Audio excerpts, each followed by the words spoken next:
آج کی جو ہماری تفصیلی گفتگو ہے نا، یہ ایک ایسے موضوع پر ہے جو تحقیق اور تاریخ دونوں کے حوالے سے انتہائی اہم ہے۔ اچھا، تو چلیے اس کی تہہ تک جاتے ہیں۔ بات ہے 1979 یعنی 1979 کی۔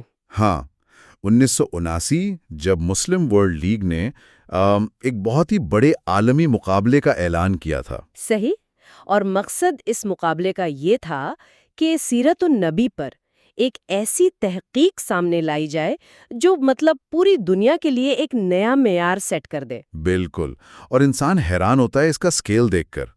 دنیا بھر سے علماء، محققین اور تاریخ دانوں نے اس میں حصہ لیا۔ پتہ ہے کل کتنے مقالے جمع ہوئے تھے؟ میرا خیال ہے سینکڑوں میں تو ہوں گے۔ 1182۔ 1182؟ او واو، یہ تو ایک بہت بڑا نمبر ہے۔ ہاں نا، ہر ایک دستاویز سالوں کی محنت کا نتیجہ تھی، مگر ان ہزاروں کتابوں کے ڈھیر میں سے پہلا انعام جس کتاب نے حاصل کیا، اس نے آنے والی دہائیوں تک تاریخ لکھنے اور پڑھنے کا انداز ہی بدل کر رکھ دیا۔ اور اس عظیم تصنیف کا نام ہے الرحیق المختوم، صفی الرحمن المبارک پوری صاحب کی یہ کتاب، جس کا لفظی مطلب بنتا ہے بند مہر والا شہد۔ صحیح، اور یہ انتہائی خوبصورت تشبیہ اصل میں قرآن مجید سے ماخوذ ہے۔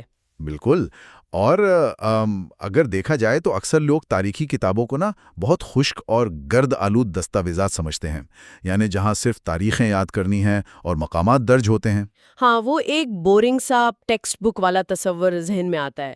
ایگزیکٹلی، مگر جب میں نے اسے دیکھا تو یہ کتاب ایک ماسٹر کی، یعنی ایک خفیہ چابی کی طرح محسوس ہوتی ہے، جو ایک عظیم تاریخی خزانے پر لگی مدتوں پرانی مہر کو کھولتی ہے۔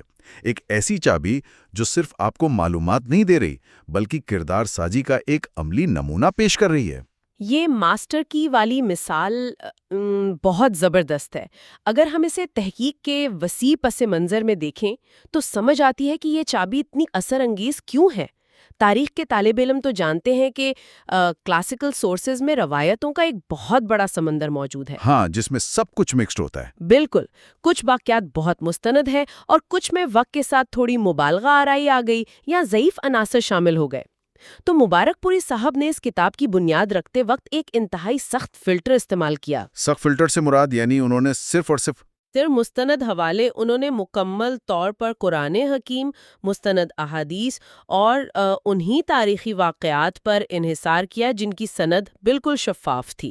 یعنی کمزور روایتوں کو بالکل سائٹ پر کر دیا۔ مکمل طور پر نظر انداز کیا۔ کمزور یا ضعیف روایتوں کو انہوں نے جگہ ہی نہیں دی، اور اسی وجہ سے بڑے علماء اسے اتنا اسٹرانگلی ریکمینڈ کرتے ہیں۔ اچھا، یہاں میرے ذہن میں ایک بڑا دلچسپ تضاد ابھرتا ہے، ایک کاؤنٹر پوائنٹ۔ ہاں، بتائیے۔ دیکھیں، جو کتابیں اتنی زیادہ مستند اور فیکٹ بیسڈ ہوتی ہیں، جہاں تحقیق کی چھلنی سے ہر ایک چیز کو چھانا جاتا ہے، وہ پڑھنے میں اکثر بہت خشک اور اکیڈمک ہو جاتی ہیں۔ صحیح کہہ رہے ہیں، بالکل۔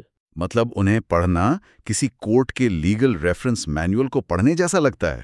جب آپ کسی کہانی میں سے وہ تمام ضعیف روایتیں نکال دیتے ہیں جو عام طور پر داستان گو اپنے بیان کو مسالےدار یا جذباتی بنانے کے لیے استعمال کرتے ہیں، تو پیچھے تو بظاہر ایک روکھا سا ڈھانچہ رہ جانا چاہیے نا۔ تو پھر اس کتاب نے خود کو اس خشک پن سے کیسے بچا کے رکھا؟ یہی تو اس کا سب سے بڑا کمال ہے۔ اس کا راز کتاب کے بیلنسڈ اپروچ میں چھپا ہے۔ بیلنسڈ اپروچ، تھوڑا واضح کریں اسے۔ مصنف نے روایتوں کی چھان بین کا وہ بھاری بوجھ قاری پر نہیں ڈالا۔ کلاسیکل کتابوں میں اکثر ایک ہی واقعے کی 4 مختلف سناد اور ان پر لمبا چوڑا تبصرہ دیا جاتا ہے، جو عام پڑھنے والے کو تھکا دیتا ہے۔ ہاں، وہ فٹ نوٹس میں پھنس کے رہ جاتا ہے انسان۔ ایگزیکٹلی، مبارک پوری صاحب نے وہ جو تحقیقی محنت تھی نا، وہ خود کی بیہائنڈ دا سینز، اور صفحے پر صرف وہ شہد یا نیکٹر پیش کیا جو مکمل اور شفاف کہانی کی شکل میں تھا۔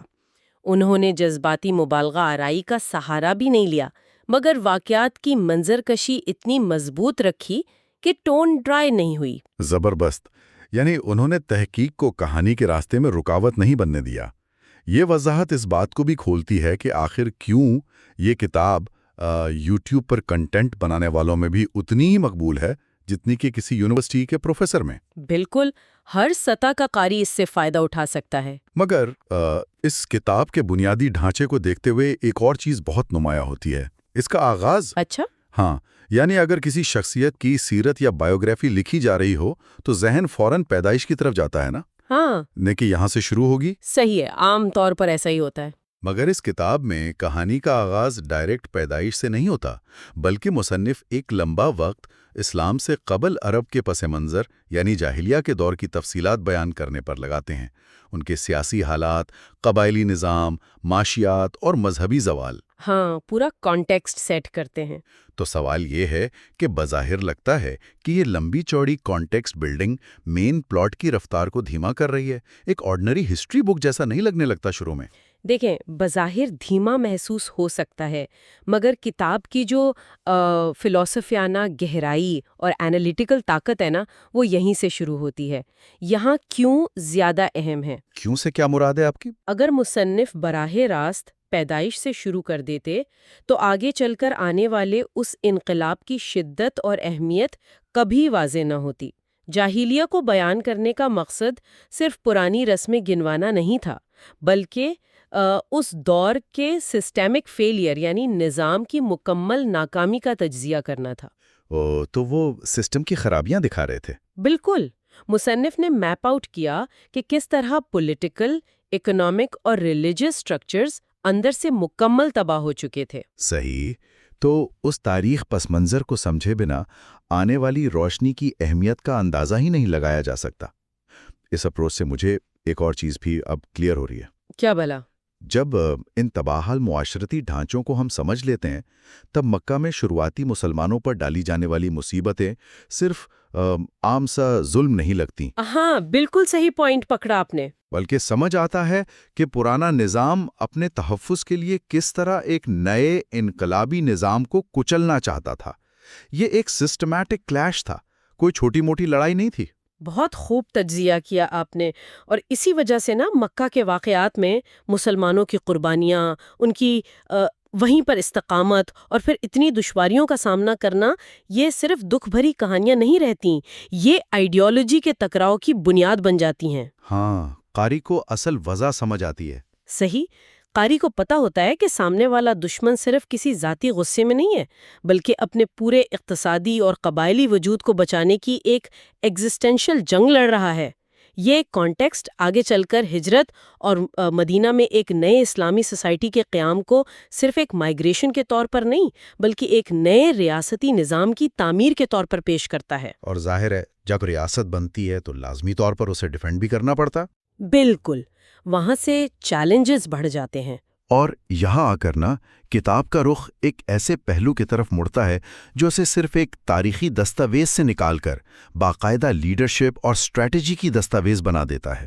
مدینہ کی زندگی پر آتے ہی غزوات جیسے بدر، احد، خندق اور دیگر سیاسی معاہدوں کا ذکر شروع ہو جاتا ہے۔ صحیح، ڈیفینسو چیلنجز شروع ہو جاتے ہیں۔ عام کتاب انہیں شاید صرف جنگوں کی نتیجوں اور تلواروں کے ٹکراؤ تک محدود رکھتی، مگر یہاں فوکس نہ سیدھا سیاسی حکمت عملی پر چلا جاتا ہے۔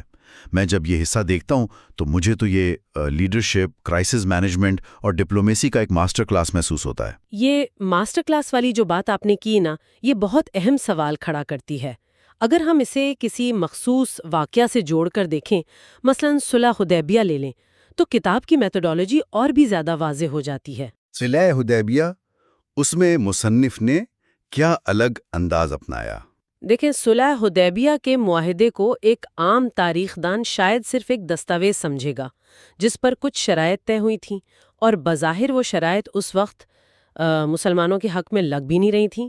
ہاں، ایک عام قاری جب اس واقعے کو پڑھتا ہے تو اس وقت کے مسلمانوں کی بے چینی، ان کے جذبات کا ٹکراؤ محسوس کر سکتا ہے کہ شرائط تو ان کے خلاف لگ رہی تھیں۔ بالکل، مگر مبارک پوری صاحب نے اس پورے واقعے کو ایک عظیم سفارتکاری یعنی ڈپلومیسی کی فتح کے طور پر فریم کیا ہے۔